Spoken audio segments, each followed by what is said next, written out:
एक असफल गलती की, उसे गलत ट्रैक मिल गया। सुविधा के लिए आगे बढ़ें, ट्रेन रोकने का विकल्प नहीं चुना।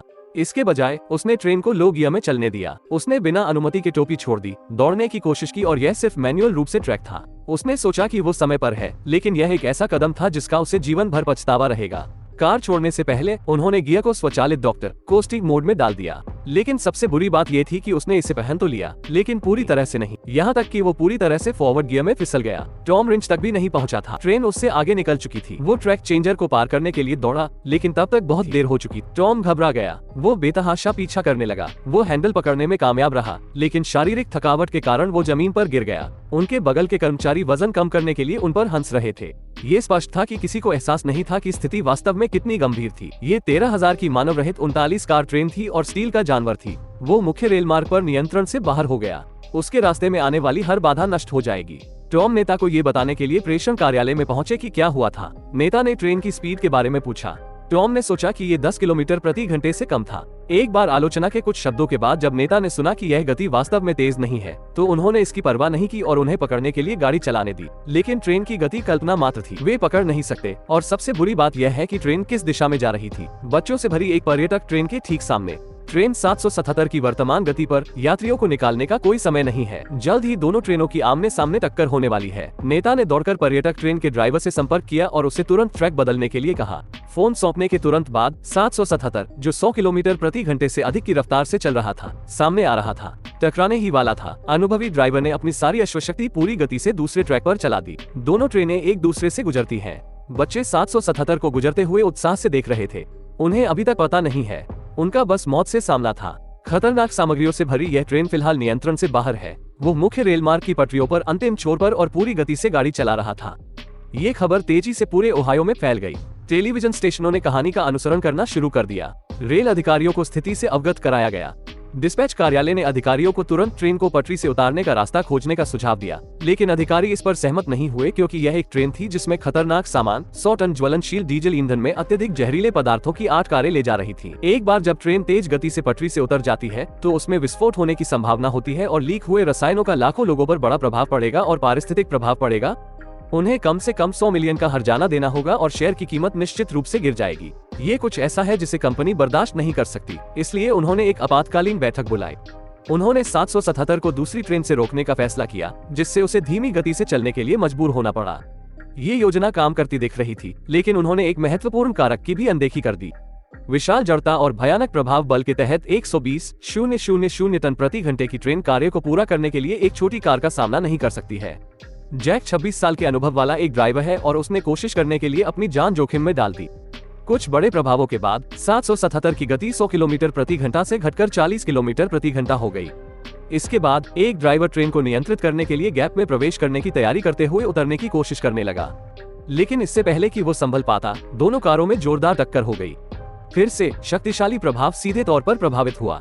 हवाई दुर्घटना में ड्राइवर मौके पर ही बेहोश हो गया, लेकिन जैक ने फिर भी हार नहीं मानी। उन्होंने 777 को सहायक ट्रैक पर खींचने की कोशिश की, लेकिन कार की गति तेज हो गई। टनेज बहुत बड़ा है, सामने का छोटा हिस्सा उसके लिए संभालना बहुत मुश्किल था। 777 को मुख्य ट्रैक से हटाने के बजाय जैक जिस ट्रेन को चला रहा था उसे पलट दिया गया। जैक, जो सेवानिवृत्त होने वाला था, अब मौके पर ही मारा गया। एक वीरतापूर्ण बलिदान। वरिष्ठ प्रबंधन की योजना विफल रही और एक की मौत हो गई और एक घायल हो गया।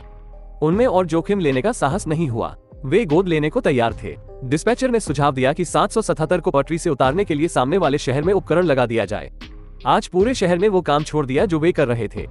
वे सभी एक ही चीज पर केंद्रित हैं, शहर के लिए जीवन और मृत्यु का मामला। पुलिस ने गति परीक्षण के माध्यम से तुरंत पड़ोस को खाली करा लिया। पाया गया कि 777 ट्रेन 120 मील प्रति घंटे तक पहुंच गई थी। अब तैयारियां पूरी हो चुकी हैं, बस ट्रेन के पटरी से उतरने वाली जगह पर पहुंचने का इंतजार है। लेकिन वहां एक और ट्रेन थी। काम के पहले दिन अनुभवी ड्राइवर एलेन और बॉब आगे आ रहे हैं। जब उन्हें खबर मिली तो दोनों ट्रेनों के बीच 10 मील से भी कम दूरी थी। सौभाग्य से बीच में एक दृश्य था जिससे बचने के लिए अनुभवी एलेन ने समय काट लिया, लेकिन क्योंकि कार बहुत लंबी थी, आखिरी हिस्सा फिर भी टुकड़ों में टूट गया। पास से गुजरते समय एलेन ने पाया कि आखिरी गाड़ी का कनेक्टर खुला था। अचानक उसे एक उपाय सूझा कि पीछा करने के लिए सभी कारों को तुरंत पीछे की ओर छोड़ दिया जाए। उसने सील जानवर की पूंछ को धीमा करने के लिए उसे टुटा की तरह फंसाने के लिए अपने सामने के सिरे का उपयोग किया, लेकिन अधिकारी इस बात से सहमत नहीं थे कि पटरी से उतरने वाला उपकरण पहले से ही लगा हुआ था। उन्हें हीरो बनने की जरूरत नहीं है। एलेन ने नहीं सोचा था कि अगर योजना फिर से विफल हो जाती है तो वो 100 और बीस्ट को रोक सकेगी। यदि योजना फिर से विफल हो जाती है तो ट्रेन पटरी से उतर जाएगी और 1000 लोगों के अगले शहर में विस्फोट हो जाएगा, जो एक अनकही आपदा होगी। 777 के ठीक बाद वे पटरी से उतरने वाले उपकरण पर पहुंचे और एलेन का अनुमान सही था। पटरी से उतरने वाला उपकरण बेकार था। अब हम केवल एलेन और बॉब से ही आशा कर सकते हैं।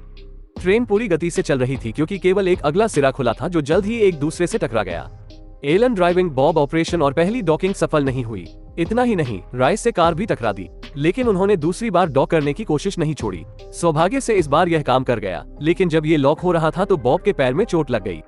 कनेक्टर का समय खत्म हो रहा था। ट्रेन अगले शहर से 10 किलोमीटर से भी कम दूरी पर थी।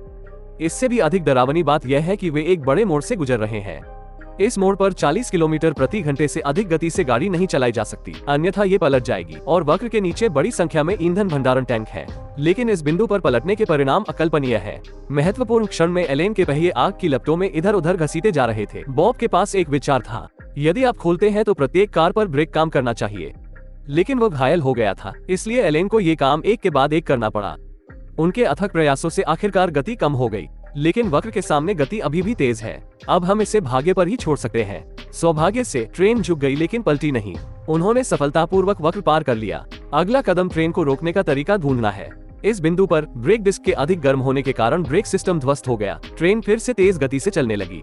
एलन ने नियंत्रण पाने के लिए कैब में भागने की कोशिश की, लेकिन क्योंकि सामने वाली कार बहुत दूर थी, इसलिए कूदना असंभव था। तो हमें क्या करना चाहिए? अचानक एक पिकअप ट्रक निकल पड़ा। उसने बॉब को कार के पीछे कूदने के लिए कहा और वो लोगों के साथ ट्रक के सामने आ गया। सब सामने, स्क्रीन उनके लिए घबराहट भरी थी। बॉब में अपना मौका देखने का साहस था।